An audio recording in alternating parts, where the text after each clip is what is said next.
Okay, game 2 of Zhernev's 1000 best short games of chess. The game is Kennedy versus Amateur, a very old game. It was played in Brighton in 1845. That must be Brighton in England, on the south coast. So the game started off with pawn e4, pawn e5. Oh, and it's an odds game. The knight, the kingside knight, is not going. So white's effectively a very strong player playing an amateur. So let's see how he wins this game. White played bishop c4, and black played a good move knight f6, which good move that attacks the e4 pawn.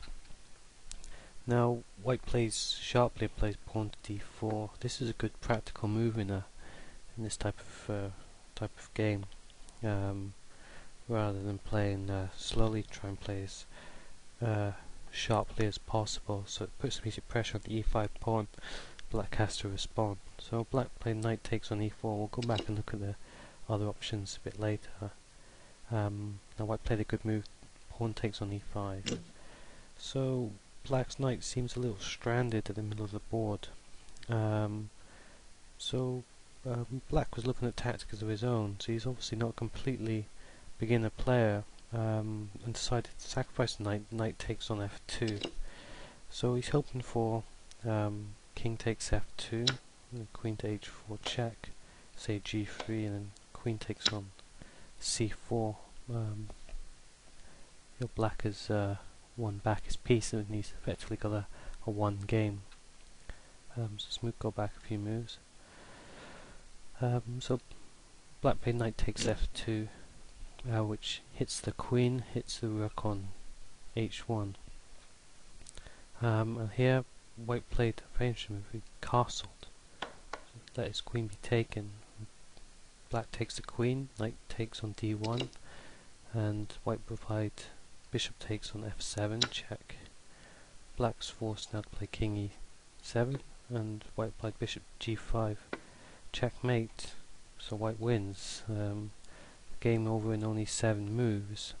But in actual fact, it's quite an interesting game with quite a lot of interesting analysis sort of points. So we'll go back and have a look at it again, see where the play could have improved.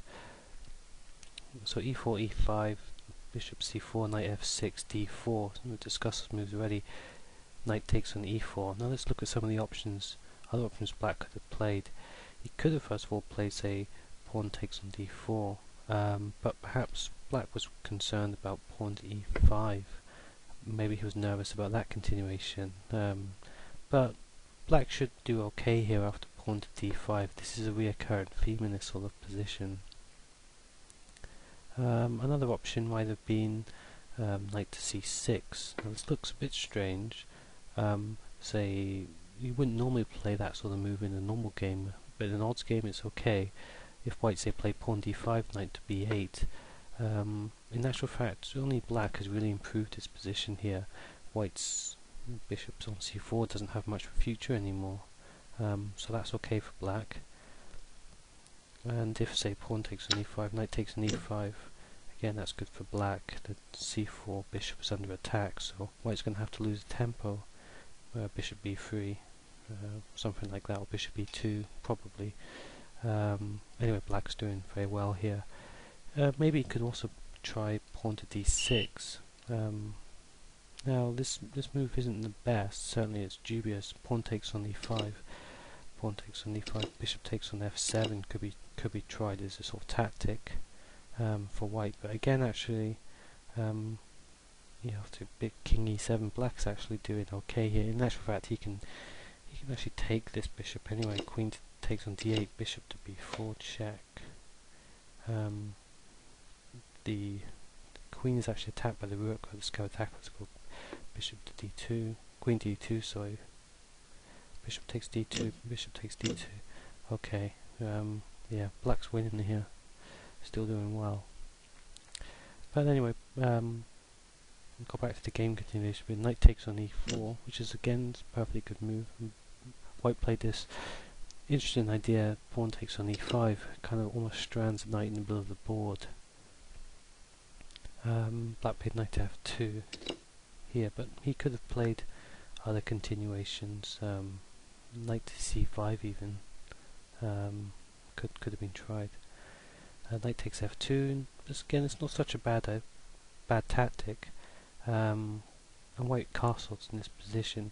He could have tried, say, queen f3, and this hits the f7 pawn and hits the knight as well, so that's definitely a reasonable idea. Say knight takes h1, queen takes f7 is mate, so that's a good continuation. Queen e7, this can be taken now, f2, knight can be taken in that case. But the tactics can really start going after queen h4. Now it's getting a little bit chaotic. Who's black's probably doing quite well in that position, but it's certainly very, very sharp. So white castled in any case, and the game continues. Knight takes on d1, which we saw leads to a forced checkmate after bishop takes on f7 check, king e7, bishop g5. We'll just look at that again. Bishop to d5 is a win. So is there any other move that black could have tried? Queen e7 is useless. The knight's hanging, so it has to be something more drastic than that. Pawn to d5 is a good defensive move. It makes a big threat. Attacks the bishop on c4. So if, say, bishop takes on d5, knight takes on d1 now.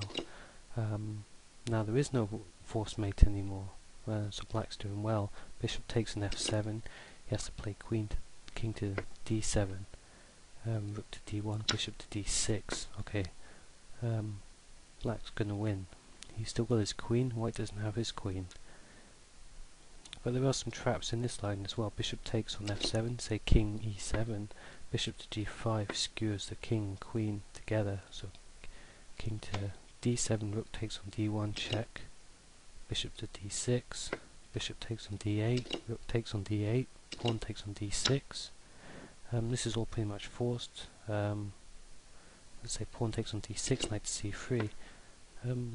So white's doing quite well in this position. He's certainly got a better position. He's regained his piece. Material is equal now. Ahead in development, yes. He's got, and black of course lost kingside. White's doing well. I don't know if he's completely winning, but you've got to remember that white is probably effectively a master playing an amateur. So in this position, white would win. But still, the key position is this one here. Has to play pawn to d5. This is a good threat. This would save the game for black, but a difficult move to find for an amateur against such a strong player. So the game continues. Knight takes on d1, bishop to f7, king e7, bishop to g5. So white wins.